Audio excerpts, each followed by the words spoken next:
Hello students, welcome to IAS master. तो जैसा कि आपको पता है कि कल इंजीनियरिंग सर्विसेज 2024 का रिजल्ट आ चुका है और जितने भी बच्चों का सिलेक्शन हुआ है उन सारे स्टूडेंट्स को आईएएस मास्टर की तरफ से बहुत बहुत बधाइयां। आईएएस मास्टर के स्टूडेंट्स में भी बहुत सारे स्टूडेंट्स ने अच्छी रैंक हासिल की है और इस एग्जाम को क्वालिफाई किया है। उन्हीं सारे स्टूडेंट्स में से आज हम लोग बात कर रहे हैं एक रैंकर से जिनका नाम है मिस्टर पुष्पेंद्र, और इन्होंने ऑल इंडिया रैंक 13 सिक्योर की है in engineering services 2024 civil engineering branch में। तो first of all a very very congratulations to you Pushpendra. Thank you sir, thanks a lot sir. पूरी आईएएस मास्टर की टीम की तरफ से आपको बहुत बहुत मुबारकबाद। आपने अपने पेरेंट्स को और आईएएस मास्टर की टीम के जितने भी फैकल्टी मेंबर्स हैं उनको बहुत ज्यादा प्राउड फील कराया है। Sir it's an honour for me sir. Okay, great. तो सबसे पहले तो मैं आपसे पूछना चाहता हूँ कि जब ये रिजल्ट आया तो हाउ वाज योर फीलिंग? आपके पेरेंट्स की फीलिंग्स कैसी थी जब आपने रिजल्ट देखा कि मेरी 13th रैंक आ गई? It's a very good rank. तो कैसा आपका जो है अनुभव था, कैसी फीलिंग थी? सर भैया का ही कॉल आया था मेरे पास, वो कुछ टेलीग्राम पे चेक कर रहे थे तो उन्होंने देखा बहुत सारे, it was a flood of messages, तो देखा कुछ तो हुआ है, तो उन्होंने फिर बताया मुझे को। तो घर पे मेरे से पहले मेरे घर पे सबको पता चल गया था। मुझे बाद में पता चला, कॉल आया घर पे तो बताया। It was a really good feeling for me and for everyone in the family, for my friends, हर किसी के लिए। It was really really that's good for बहुत अच्छा लगा। और क्योंकि बहुत अच्छी रैंक आपने सिक्योर की है तो डेफिनेटली आपके इसके पीछे बहुत सारा हार्डवर्क होगा, बहुत सारे पेशेंस की जरूरत आपको पड़ी होगी इस जर्नी में। तो आपका जो ये एक्सपीरियंस है वो आने वाले फ्यूचर एस्पिरेंट्स को मुझे लगता है बहुत ज्यादा फायदा पहुंचाएगा। तो हमारा जो आज का ये ऑब्जेक्टिव है वो यही है कि किसी तरीके से हम आपके एक्सपीरियंस के बेसिस पर बहुत सारे स्टूडेंट्स को फायदा पहुंचा सके। राइट पुष्पेंद्र? तो जी सर। कोई और एग्जाम दे रहे थे अभी, कोई और एग्जाम दे रहे थे या टोटली इंजीनियरिंग सर्विसेज पे ही फोकस थे? सर स्टार्टिंग फ्रॉम 2020 मेरा सोल फोकस एएससी पे ही रहा है। मैं गेट भी दिए हैं, 20 में भी दिया था गेट, 2021 में भी दिया था। उसके बाद फिर एक भी गेट एग्जाम नहीं दिया, सिर्फ एएससी की प्रिपरेशन की मैंने बस। ओके, मतलब आपने अपना गोल बिल्कुल डिटरमाइन रखा हुआ था। हाँ, तो बीच में स्टेट पीएससीज भी दिए थे कुछ-कुछ, फिर अच्छा, उनका औचित्य थोड़ा कम हो गया। ऑलरेडी मैं वर्किंग हूँ, 2021 से वर्किंग हूँ as a equivalent to SDO, as a manager technical in state highway authority of MP. तो फिर फोकस सिर्फ एक ही रखा सर। That's great. पुष्पेंद्र, तो कैसा रहा ये जर्नी? क्योंकि आप जॉब भी कर रहे थे जैसा कि आपने बताया, तो फिर बहुत सारे ऐसे स्टूडेंट्स हैं जो जॉब के साथ भी तैयारी करना चाहते हैं। तो आप कुछ उन एस्पिरेंट्स को बताइए कि हाउ इज, कितना आसान और कितना मुश्किल है जॉब के साथ तैयारी करना? टफ तो बहुत रहता है, बहुत ज़्यादा टफ रहता है। जॉब की जो ऑब्लिगेशंस रहती हैं, वो कभी भी तुम्हें डिमांड कर सकती हैं। एक ये जो बोला जाता है कि गवर्नमेंट जॉब है तो फिक्स जॉब है, 9 टू 6 पीएम जॉब है, ऐसा तो नहीं कह सकते। कभी बहुत ज़्यादा काम भी रहता है, कभी कम भी रहता है। और ये सोच के प्रिपरेशन करना कि जॉब में तुम्हें टाइम मिल जाएगा, वहाँ से तुम प्रिपरेशन करके कर लोगे, ये बहुत ही गलत कहना होगा मेरे लिए। टाइम अलग से निकालना पड़ता है और अच्छा, तो तभी मतलब फ़ील आता है। ऑफिस से जब वापस आते थे तो फिर फुल फ्लेज्ड काफी सारे घंटे पूरी रिवीजन को और जो नोट्स हैं उनको रिवाइज करने में, क्वेश्चन प्रैक्टिस करने में दे देते थे। हाँ, फिर शॉर्टेज ऑफ टाइम हमेशा रहा है उस चीज़ को लेके, तो टेस्ट सीरीज़ भी, रिवीज़न भी, फुल लेंथ रीडिंग भी नोट्स की, वो बहुत कम हो पाती थी।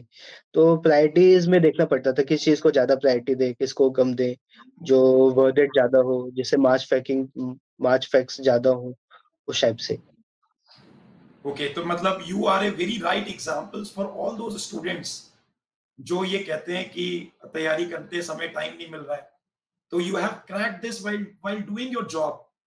आपने 9 यस टू सर। 5 जॉब की, उसके साथ भी आपने इस एग्जाम को बहुत अच्छी रैंक से निकाला। तो इट मींस बहुत सारे फ्यूचर एस्पिरेंट्स आपकी इस जर्नी से बहुत ज्यादा कुछ सीख सकते हैं। अच्छा पुष्पेंद्र, वेरी ग्रेट। मैं आपसे ये पूछना चाहता हूँ, आपने कॉलेज कहाँ से किया? कहाँ से आपने अपनी इंजीनियरिंग की? और कैसे कौन सा अटेम्प्ट था आपका ये इंजीनियरिंग सर्विसेज का? सर, कॉलेज मैंने ग्वालियर से किया है। मैं ग्वालियर से ही हूँ, MITS Gwalior, Madhav institute of technology and science Gwalior. वहाँ से मैंने सिविल इंजीनियरिंग में पास आउट किया 2020 में, 2000। और मेरा फर्स्ट अटेम्प्ट भी 2020 में ही था इंजीनियरिंग सर्विसेज का। तब से ओके, कंटिन्यूअसली मैं अभी तक देते आ रहा हूँ। ओके, और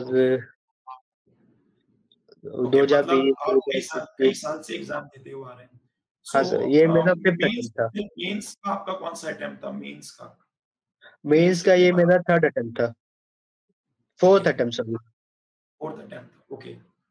सो हाउ वाज़ योर शेड्यूल? जब आपका शेड्यूल कैसा रहता था when you were attending your classes at IAS master? तो कैसे शेड्यूल मैनेज करते थे अपना? सर, एक्चुअली जब मैंने एएस मास्टर में बैच जॉइन किया था, उसी साल it was a period of 2021। उस ओके, टाइम पर कोविड भी आया हुआ था, तो हमने जॉइन किया। उसके 1-2 हफ्ते बाद फिर लॉकडाउन घोषित हो गया, काफ़ी लोग चले गए। फिर लाइब्रेरीज़ तब भी खुली रही थी, तो लाइब्रेरी के सारे रुके रहे। अभी लाइब्रेरीज़ खुली तब तक तो रुक जाते हैं, फिर लाइब्रेरीज़ भी बंद हो गई, सब बंद हो गए।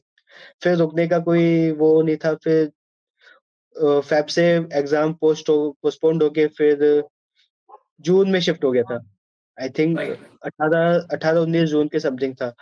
तो फिर उस टाइम पे ऑफलाइन क्लासेस जॉइन की थी, फिर धीरे-धीरे वो सारी चीज़ें ऑनलाइन शिफ्ट हुई। हुँ, राइट, नोट्स पे उस पीरियड में नोट्स पे बहुत डिपेंडेंट होना पड़ा, ओके, क्योंकि क्लासेस तो नहीं ले सकते थे, वापस घर आ गए। घर पे ओके, फिर वापस तैयारी की, फिर जो जीएस पोर्शन की क्लासेस थी, उनको थोड़ा सीरियसली लिया, बाकी जो टेक्निकल थे, उसमें नोट्स को रेफ़र किए, जो प्रीवियस टॉपर्स के नोट्स थे। ओके, जैसे एक उस टाइम पे टॉपर रहे थे 2018 या 19 में, प्रवीण कुमार नाम से, उनके शॉर्ट नोट्स या थे, तो राइट, उनको मैंने थोड़ा फ़ॉलो ज़्यादा किया उस टाइम पर। ओके। तो और how was the experience with the IAS master faculty members? How is the experience with the study materials? कितना हेल्पफुल था आपकी इस जर्नी में फैकल्टीज का और स्टडी मटेरियल का साथ?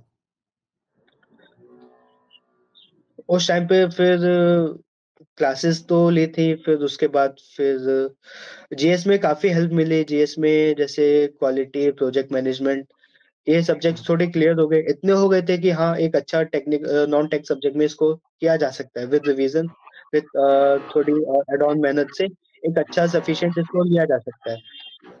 और बाकी तो क्लासेस लेके फिर नोट्स नोट्स का मैंने बहुत उपयोग ले लिया फिर, क्योंकि उस टाइम पे क्लासेस थोड़ी हैपेज़ार्ड हो गई थी और थोड़ा टाइम भी लग रहा था ऑनलाइन प्लेटफ़ॉर्म डेवलप होने में। फिर ओके, एग्ज़ाम भी थोड़ा नज़दीक आ रहा था, जून में ही आ गया था। फिर मैंने जो नोट्स रहते हैं, जो कोचिंग के नोट्स अवेलेबल हो जाते हैं, उस टाइप से राइट, नोट से मैंने मदद ली ओके, कोचिंग के टाइम पर। अगले साल भी फिर उस टाइम पे क्या हुआ था सर कि जो क्लासेस थे वो नेक्स्ट ईयर के लिए भी फॉरवर्ड हो गई थी, नेक्स्ट ईयर के लिए भी। ओके, तो उनसे भी हेल्प ली। फिर मेंस का बैच उस टाइम पे 21 में शायद मेंस भी प्री निकल गया था मेरा, अच्छा, 2021 में जून वाला प्री निकल गया था। तो उसके बाद फिर मेंस के लिए बैच लिया था, मेंस की क्लासेस ली, आरसीसी, स्टील सभी सब्जेक्ट्स के नोट्स बनाए और वो आज भी काम आते हैं। और वहाँ से फिर मेंस का एक वो एक एक्सपीरियंस, एक एक्विनेंटेंस मिल गई फिर मेंस के लिए भी, कैसे मेंस को आगे चलना है। उस साल हालाँकि मेंस नहीं हो पाया था, फिर वो आगे के लिए एक वो ऑप्शन आ गया कि कैसे आगे चल के टैकल करना है। उसने आगे चल के फिर हेल्प तो की। ये जो पूरा इंजीनियरिंग सर्विसेज का जर्नी है, वो एक पूरे 1 साल का जर्नी है। तो 3 एग्ज़ाम्स यहाँ पे एक तरीके से होते हैं, प्रीलिम्स, मेंस, फिर इंटरव्यू। तो थोड़ा शॉर्ट में बताइए आपने इन तीनों एग्ज़ाम्स में क्या स्ट्रैटेजी फ़ॉलो की? क्या ऐसा हुआ कि पहले प्रीलिम्स की तैयारी करी, फिर प्रीलिम्स के बाद मेंस की तैयारी की, फिर इंटरव्यू की तैयारी की? या you have combinedly done the preparation of these 3 stages?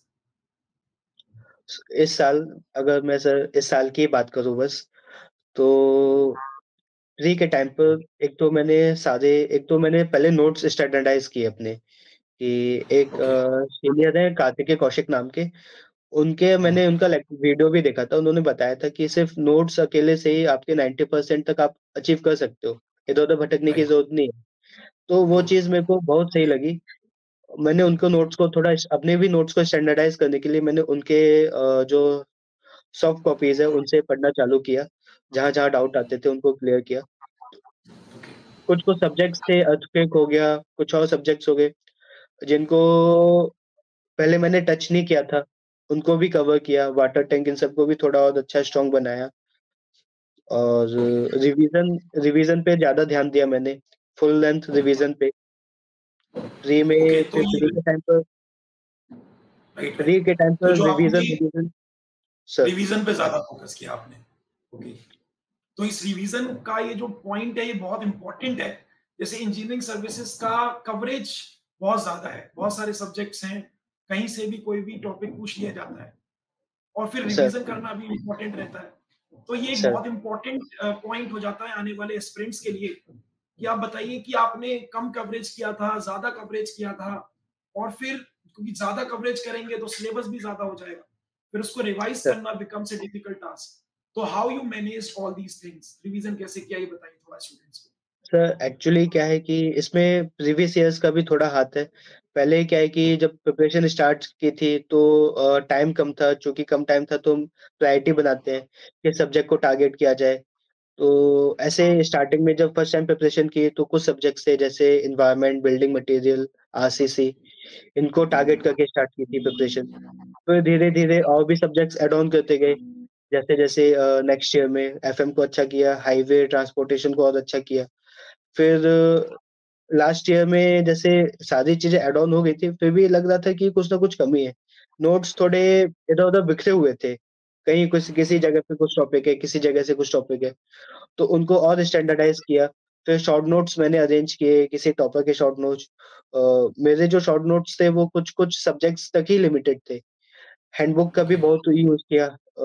GKP publication की हैंडबुक है उसका, क्योंकि स्टार्टिंग से वही हैंडबुक यूज़ की मैंने, तो चेंज करने का कोई वो औचित्य नहीं बनता है।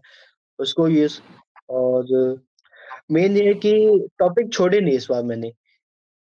ओके। एक वो रहता है कि जो सिलेबस में कभी कुछ आपने टॉपिक खूब छोड़ दो, तो वो चीज़ नहीं रखनी थी क्योंकि कहीं न कहीं वो चीज़ इम्पैक्ट लेके आ रही थी। तो टॉपिक राइट, राइट, को ज़्यादा कवर किया, सॉल्यूशन रीडिंग बहुत लगाई। जैसे टेस्ट सीरीज़ में क्वेश्चन लगाने का टाइम नहीं मिल पा रहा है, तो सीधे-सीधे आंसर शीट की सॉल्यूशन उठाए, उसकी रीडिंग लगाई, उसमें हाइलाइट किए पोर्शंस, उसका यूज़ किया, जिससे कि कम समय में ज़्यादा क्वेश्चन कवर हो जाएँ, इस टाइप से। कवर हो जाए। टेस्ट सीरीज़ लगाई। राइट। तो रिवीजन की क्या स्ट्रेटेजी फॉलो करते थे आप? जैसे जब क्लासेस करते थे तब क्लास के बाद रिवाइज करते थे या फिर 10 दिन 15 दिन के बाद रिवाइज करते थे या फिर पूरा सब्जेक्ट खत्म होने के बाद रिवाइज करते थे? हाउ वाज़ मैं योर सब्जेक्ट रिवीजन स्टाइल? मैं सब्जेक्ट खत्म होने के बाद ही करता था। एक बार ओके, वन गो में पूरी स्टार्ट से एंड तक हो जाए, तो बीच में फीलिंग नहीं आती कि ये बचा हुआ है, वो फीलिंग नहीं आनी राइट, चाहिए। तो मैं वेरी गुड। यही स्ट्रेटेजी अपनाता था उस टाइम पर भी और कोशिश यही करता था कि वो एक ही बार में खत्म हो जाए सब्जेक्ट, जो भी नया सब्जेक्ट स्टार्ट हो रहा है। भले ही 1 दिन लग जाए, 2 दिन लग जाए, 3 दिन लग जाए, कभी-कभी 4 दिन भी लग जाते थे। जैसे एफएम हो गया, सॉइल हो गई, क्योंकि बड़े सब्जेक्ट होते हैं तो टाइम भी ज़्यादा ले लेते हैं। भले ही ओके, 4 दिन लग जाए, कितना भी लग जाए पर खत्म हो जाए। एक फीलिंग आए कि हाँ, एक टॉपिक खत्म हो गया, अब दूसरा सब्जेक्ट उठाना चाहिए, उस टाइप से। Right, right. तो अभी जो जैसे कि आप देख रहे हैं नाउअडेज कि अभी बच्चे जो तैयारी कर रहे हैं वो there are two modes of preparation, one is online mode of preparation and another is offline mode of preparation. तो अभी आप अपने जूनियर्स को क्या सजेस्ट करेंगे? What is the best way to prepare for the examination? What which mode will be better? Sir I think it depends on the circumstances. जैसे मेरी job है तो या फिर मैं बाहर नहीं जा सकता हूँ या कई सारे रीज़न हो सकते हैं। अगर राइट, ऐसे रीज़न हैं तो online mode of preparation is better. अगर लोगों को लगता है कि वो जाके प्रिपरेशन कर सकते हैं, उन्हें वो एडजस्ट करने में कंफर्टेबल होंगे, उन्हें एडजस्टमेंट में दिक्कत नहीं आएगी बाहर के माहौल में, तो offline mode is much better. First time मैं जब दिल्ली में आया था प्रिपरेशन के लिए, मेरा बेसिक रीज़न यही था कि वहाँ पे एक माहौल मिलेगा, एक एनवायरनमेंट मिलेगा, एक सर्कल अच्छा एक सीरियस सर्कल बन जाएगा। तो ये भी एक मेजर रीज़न बन जाता है प्रिपरेशन में। मोटिवेशन फिर वहीं से आता है। ऑनलाइन में कह सकते हो थोड़ा लैक ऑफ मोटिवेशन हो सकता है। अगर डिसिप्लिन अच्छा है, तो ऑनलाइन में भी अच्छी प्रिपरेशन की जा सकती है। राइट। तो जैसे पुष्पेंद्र ये बताइए, जैसे कि आप नोट्स जब बनाते हैं तो बच्चे को एक कंफ्यूजन रहता है कि डिटेल्ड नोट्स बनाएं और उन डिटेल्ड नोट्स से रिवीजन करें, या फिर हम अलग से अपना शॉर्ट नोट्स बनाएं। जैसे कि आपने बार बार रिपीट किया शॉर्ट नोट्स के बारे में, how much sir short notes are important during the preparation? Sir short notes का एक तो ये चीज़ है कि एग्ज़ाम के लिए रिवीज़न इज़ अ मस्ट और मल्टीपल रिवीज़न ज़रूरी है। एक रिवीज़न से काम नहीं चलेगा, मल्टीपल 3, 4, 5 टाइम्स तो होना चाहिए रिवीज़न। और अगर फुल नोट से रिवीज़न करेंगे तो वो उतना ही टाइम टेकिंग रहेगा। शॉर्ट नोट से करेंगे तो जल्दी भी हो जाएगा, मल्टीपल रिवीज़न भी हो जाएगा। बेटर है कि एक ही बार डिटेल रिवीज़न से बेटर है कि आप 4-5 बार क्विक रिवीज़न कर लो, उसमें चीज़ें ज़्यादा ग्रैस्प होती हैं। तो इसलिए नोट्स होना शॉर्ट नोट्स होना भी उतना ही इम्पोर्टेंट है जितना नोट्स। फर्स्ट टाइम कर रहे हो तो फुल नोट से एक बार होना चाहिए, गो थ्रू होना चाहिए जिससे कि जो इनर इंट्रिकेसीज़ हैं वो थोड़ी और क्लियर हो जाएँ, वो थोड़ी और समझ आ जाएँ, इसलिए। राइट। तो अल्टीमेटली पहली बार जो बच्चे तैयारी कर रहे हैं, उन्हें बहुत अच्छे से अपने डिटेल्ड नोट्स पढ़ने चाहिए, और फिर जैसे-जैसे वो अपने साइक्लिक रिविजन्स करते जाएँ, वैसे-वैसे उनके शॉर्ट नोट्स थोड़े कम होते जाएँगे, और या फिर उन्हीं शॉर्ट नोट्स को और फ्लो चार्ट से सही कर सकते हैं। मतलब revision is the key to the success in this examination, क्योंकि सिलेबस बहुत ज़्यादा है। तो एक सिलेबस सवाल जो एक हाँ, क्या बोल रहे हैं? बताइए? सिलेबस बहुत ज़्यादा है और दूसरी चीज़ विद टाइम रिवीज़न नहीं किया तो फिर वो रहता है कि जो बेसिक इनर डिटेल्स हैं वो फिर थोड़ी-थोड़ी स्किप होना चालू हो जाती है। तो इसलिए रिवीज़न इसलिए ज़रूरी है विद टाइम। रिवीजन बहुत ज़्यादा ज़रूरी है। तो अच्छा, जैसे ये जो पूरा जो जर्नी है वो पूरे 1 साल का है। तो 1 साल में तैयारी करते हैं, कभी अप्स आते हैं, कभी डाउन्स आते हैं। तो फिर कभी डिमोटिवेट फ़ील किया कि अरे यार छोड़ देते हैं, तैयारी नहीं करेंगे अब।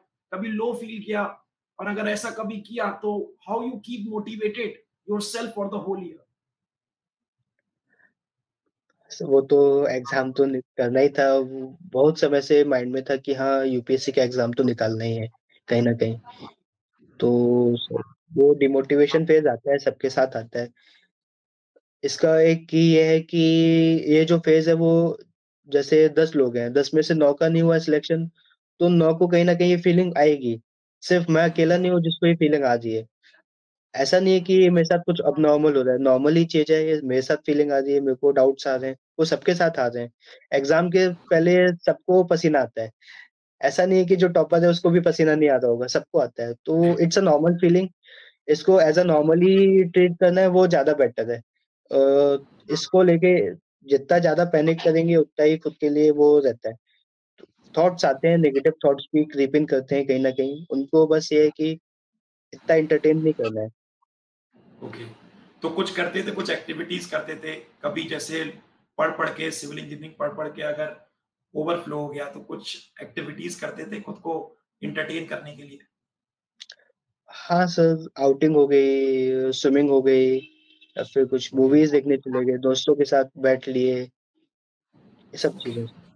तो मतलब कुछ अच्छे से अपनी तैयारी को, कभी भी ऐसी कोई स्टेज आती थी, खुद को अलग एक्टिविटीज़ में थोड़ा समय इन्वॉल्व करके फिर हाई एनर्जी से आप स्टार्ट हो जाते थे। वापस तो वो करना ही इससे पहले अब भी आपने जैसे मेंस का पेपर दिया है? हाँ, जी बताइए। हाँ सर, मेंस मैंने 2021 का दिया था मेंस, 2022 का दिया, 2023 का दिया, 24 का भी दिया। तो तो कैसा 21 एक्सपीरियंस था लास्ट ईयर के पेपर्स और अभी के पेपर्स में? लास्ट ईयर्स एक्सपीरियंस कुछ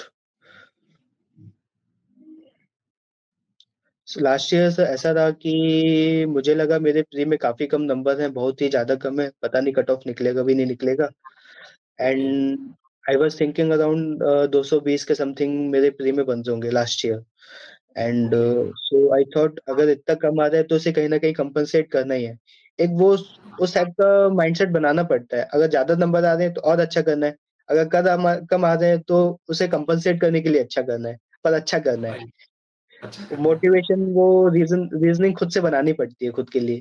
ट्रू। तो टारगेट ये किया था कि मेंस को बहुत अच्छे से करना है, तो मेंस के लिए कोशिश की थी।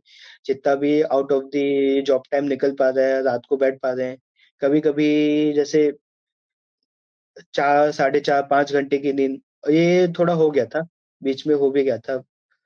फिर लगता था कि जैसे ये चीज़ मैनेज नहीं हो पा रही है, तो 1-2 दोस्त हैं मेरे जो एमबीबीएस कर रहे हैं, उनसे बात कर लेता था। वो बताते थे कि हाँ, हमने आज इतने घंटे मतलब उनके भी जब एग्ज़ाम आते हैं तो उनका भी बहुत पीक पीरियड चलता है। तो राइट, राइट। उससे वो मिल जाता था कि हाँ, सिर्फ़ मैं ही नहीं हूँ, ऐसे और भी लोग कर रहे हैं। तो कुछ ये वो गलत नहीं है, तुम गलत दिशा में नहीं जा रहे हो। तो कहीं न कहीं उससे भी थोड़ा वो रहता था। मेंस दिया फिर मेंस के बाद लगा मेंस बहुत अच्छा गया है, फिर इंटरव्यू दिया। फिर फाइनल रिज़ल्ट आया, उसमें देखा कि प्री में मेरे बहुत अच्छे नंबर हैं, 260 के समथिंग मैंने स्कोर किया था, 267 और काउंटिंग में ग्रेट। मेरे 225 बन रहे थे। ओह! बहुत तो डिफरेंस था।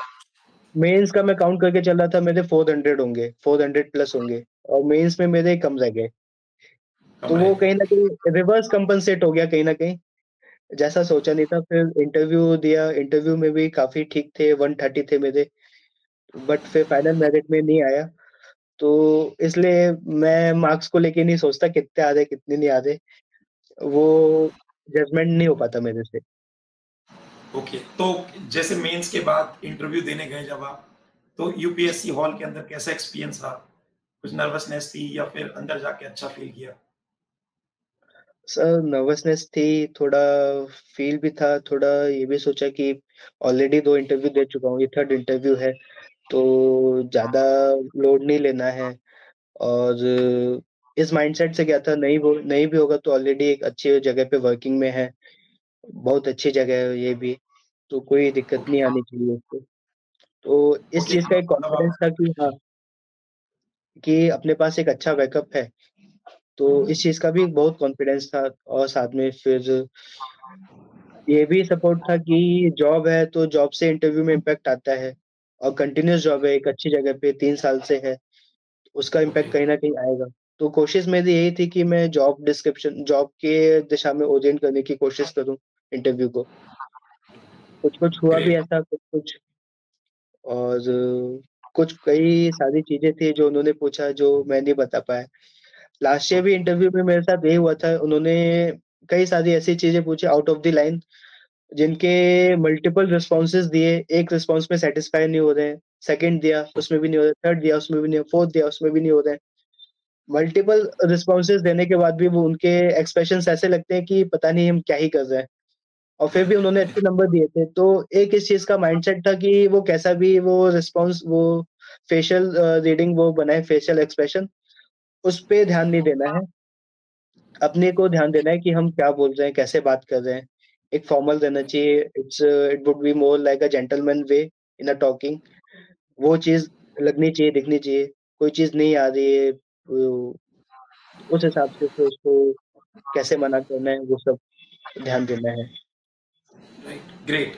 तो मतलब you have been, you are showing a gentleman behaviour. एक ऑफिसर कैसे बिहेव करेगा इन फ्यूचर, तो वैसे ही आपने यूपीएससी में अपने आप को प्रेजेंट किया। That is may B the reason, क्योंकि बहुत सारे क्वेश्चंस में भी ना आते हो किसी को, लेकिन हमारा एटीट्यूड जो है वो बहुत पॉजिटिव होना चाहिए, and that is the may be the reason कि you secured very good marks in interview as well. तो अभी जैसे कि आपको पता है कि कंपटीशन बिकम्स वेरी हाई, तो आप सर जो अभी के कॉलेज स्टूडेंट्स हैं उनको क्या आप मैसेज देना चाहते हैं कि उन्हें अपना कॉलेज अच्छे से पूरा करना चाहिए या फिर उन्हें अपनी कॉलेज के साथ ही तैयारी करनी चाहिए? So I think it would be better to start the preparation with the college days only because college में ही कई सारे सब्जेक्ट ऐसे होते हैं, टीचर्स भी अच्छे रहते हैं। अब जैसे सोम की फैकल्टी आपकी कॉलेज की अच्छी है, अगर आप सोम को ही कॉलेज में इतना स्ट्रॉन्ग बना लेंगे, तो आगे चल के सब जगह हेल्प ही करेगा। ट्रू, तो राइट। वो चीज़ हेल्प आती है। कॉलेज में जैसे कुछ इलेक्टिव सब्जेक्ट्स भी होते हैं, जैसे वेस्ट वाटर या ई-वेस्ट या सस्टेनेबल डेवलपमेंट टाइप। ये out of the line topics भी रहते हैं, कहीं न कहीं इनका भी इम्पोर्टेंस बढ़ रहा है धीरे-धीरे। जी, और राइट। तो कॉलेज पे भी ऐसा नहीं कि हम अगर एटलीस्ट अगर पहले 2-3 साल पे नहीं दे रहे बट फाइनल ईयर में तो सीरियस होके करेंगे तो वो कहीं न कहीं आगे चल के बहुत हेल्प करेगा। So you were involved in any other activities other than studies in your college? हाँ सर, लिट फेस्ट होते थे कॉलेज में लिटरेचर फेस्टिवल जैसे क्विज़, एक्सटेम्परी या फिर इस टाइप के उनमें इन्वॉल्वमेंट रहता था। पहले 2-3 साल में रहा था, फिर फाइनल ईयर में वो सब चीज़ें नहीं मैनेज हो पा रही थी। एनसीसी था, एनसीसी भी किया था कॉलेज से फिर कुछ क्लैशेज़ हो रहे थे शेड्यूल्स में जैसे एग्ज़ाम नज़दीक आ रहा है, कुछ और है, तो उस हिसाब से फिर देखना पड़ता था। I am asking very important question, क्योंकि जैसा कि आपने बताया you are very dedicated toward engineering services, क्योंकि बहुत सारे एग्जाम्स हैं जिसके through students can get the job. तो why engineering services, why that exam is so special for you? Civil engineering की थी सर, तो एक वही था कि जिस दिशा में स्टडी स्टार्ट की है, उसे खत्म करना चाहिए। ऐसा नहीं कि आधे रास्ते में आए फिर रास्ता बदल के कहीं और चले गए। सिविल इंजीनियरिंग की फिर सिविल सर्विस में घुस गए, तो एक वो फीलिंग थी डबल मेहनत क्यों करनी है? ऑलरेडी जो हम कॉलेज में पढ़ रहे हैं उसी का उपयोग आगे आना चाहिए।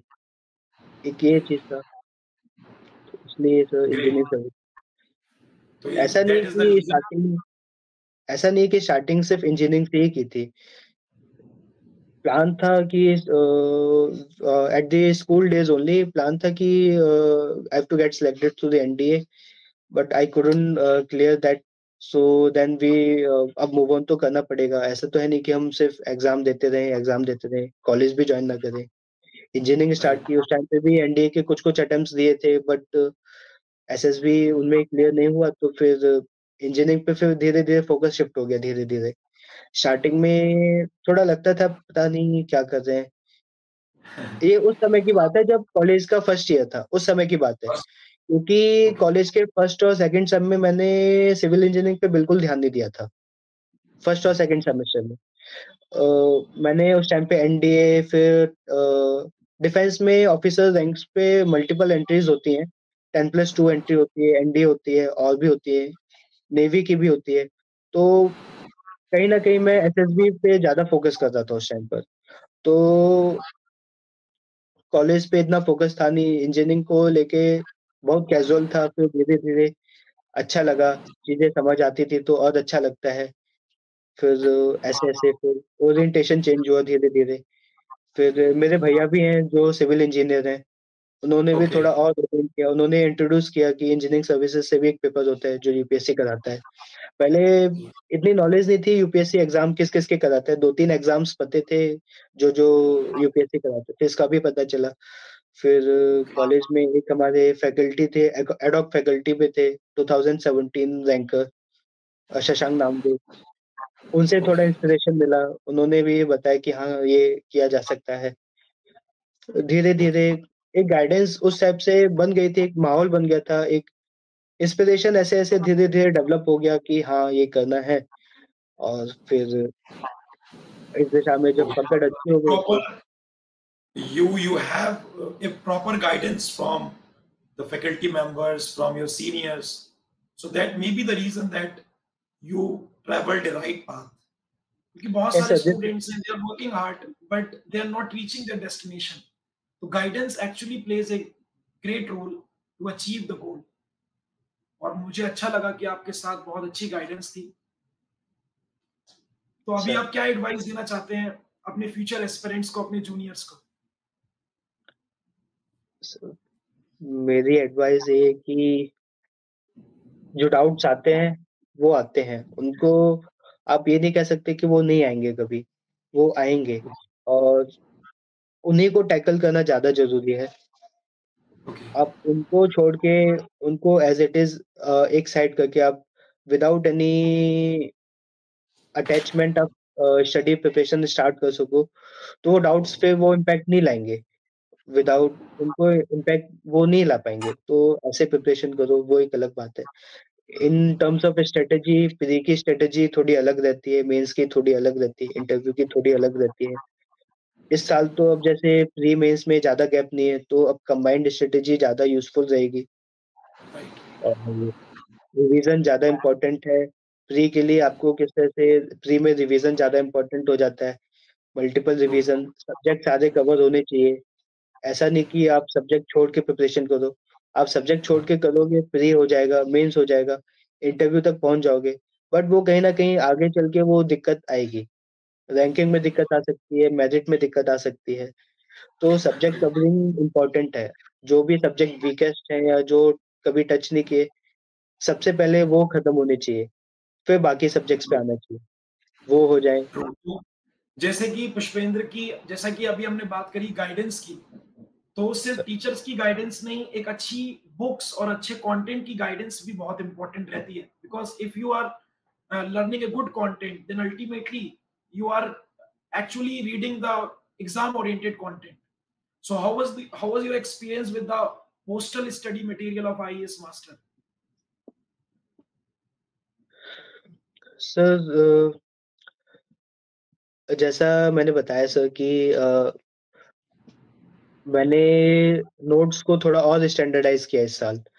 अब जैसे कि Okay. एक तो जॉब में हो, ऊपर से फिर आप ट्रैवलिंग भी आपका बहुत हो रहा है, तो अब ज़्यादा कंटेंट हार्ड कॉपीज़ नहीं रख सकते, आपको कहीं न कहीं सॉफ्ट कॉपीज़ पे रिलाय होना पड़ेगा।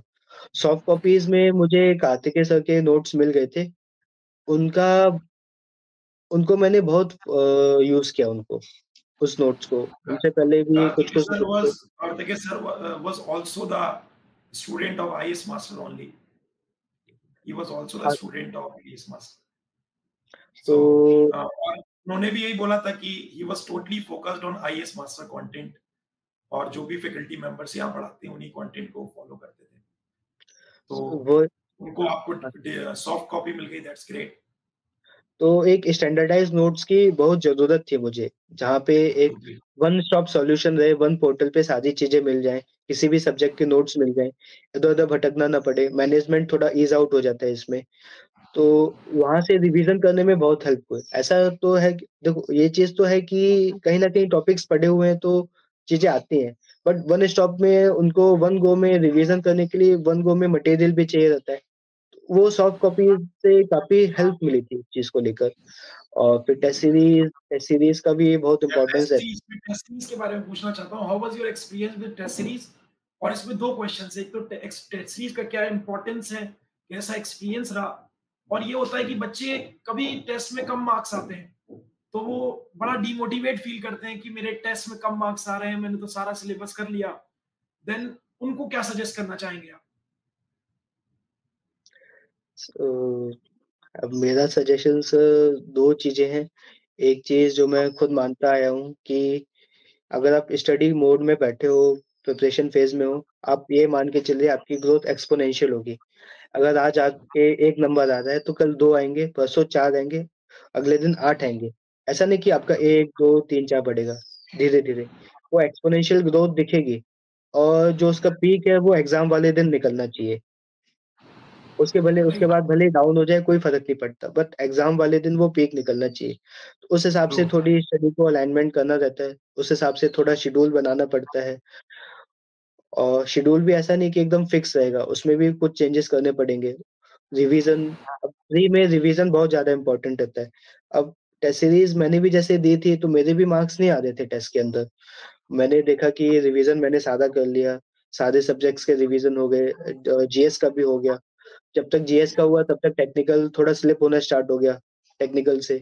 फिर टेक्निकल का वापस किया, जब तक टेक्निकल का वापस किया तब तक जीएस स्लिप होना स्टार्ट हो गया। ओके। तो जैसे इस साल फ़ेब में एग्ज़ाम था कुछ, तो जनवरी में मैंने टेक्निकल खत्म किया, जनवरी के बाद फिर 10 दिन मैंने नॉन-टेक को दिए 7-8 दिन। 1 वीक नॉन-टेक को दिया रिवीज़न सब्जेक्ट्स को स्ट्रॉन्ग बनाने, तब तक टेक्निकल की वो फीलिंग आने लगी, टेक्निकल स्लिप हो गया। उसको कवर करना है। फिर टेक्निकल को फिर 2-3 दिन टेक्निकल पे ध्यान दिए। टेक्निकल को कवर किया फिर पैरेलल में लेके चलना पड़ा फिर सबको, ऐसे नहीं कि छोड़ सकते हैं। फिर साथ ही साथ में देखा जो टेस्ट सीरीज़ मैं दे रहा था पहले उनमें मार्क्स नहीं आ रहे हैं, तो वो कहीं न कहीं पॉज़ पे चली गई थी। जब मार्क्स नहीं आते ओके। तो चीज़ें वो कहीं न कहीं अफ़ेक्ट करती हैं। फिर देखा कि टेस्ट सीरीज़ भी सारी लगानी है, ऐसा तो नहीं कर सकते कि टेस्ट सीरीज़ छोड़ दूँ। फिर सॉल्यूशन रीडिंग की, जिन सब्जेक्ट्स में जैसे थ्योरेटिकल सब्जेक्ट्स हैं उनकी सॉल्यूशन रीडिंग थोड़ी-थोड़ी, जो जहाँ पे वो नहीं हो पा रहा है वहाँ पे क्वेश्चंस लगाए, टेस्ट सीरीज लगाई, एनालिसिस जो पीरियड है उसको थोड़ा और रिड्यूस किया।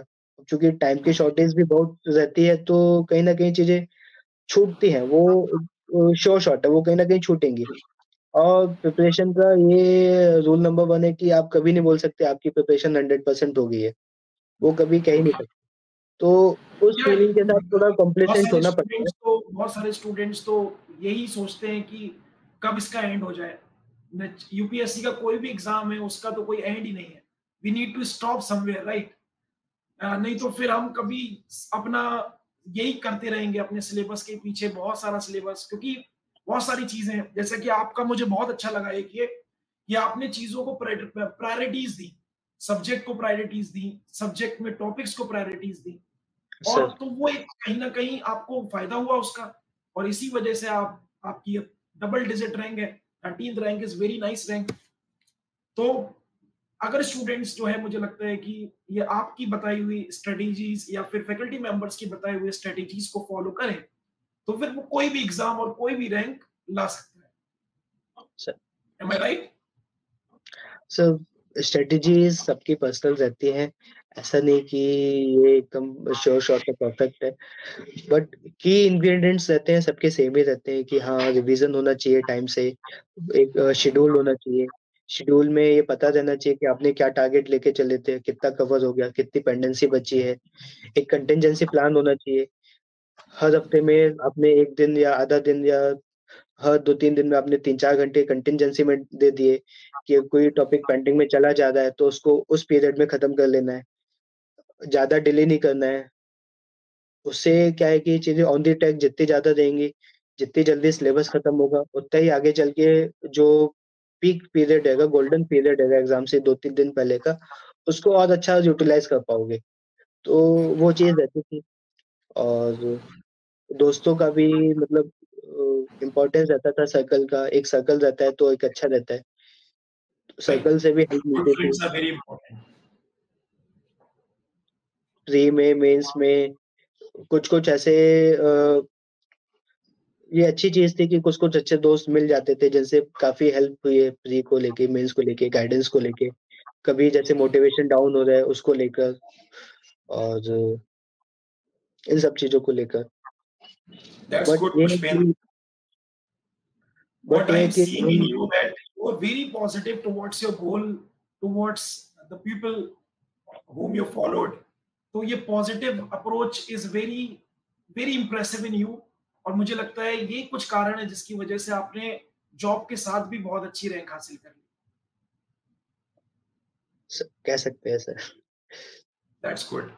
तो पुष्पेंद्र, आपकी जर्नी जो थी वो बहुत सारे स्टूडेंट्स के पास जाएगी, और आई होप इस एक्सपीरियंस के बेसिस पर बहुत सारे स्टूडेंट्स अपनी जो तैयारी है उसको एक नई दिशा देंगे, या फिर जिस दिशा पे चल रहे हैं उस दिशा को थोड़ा सा डाइवर्ट करने की कोशिश करेंगे, so that they can reach their destination at the optimum time with the optimum, by doing the optimum efforts.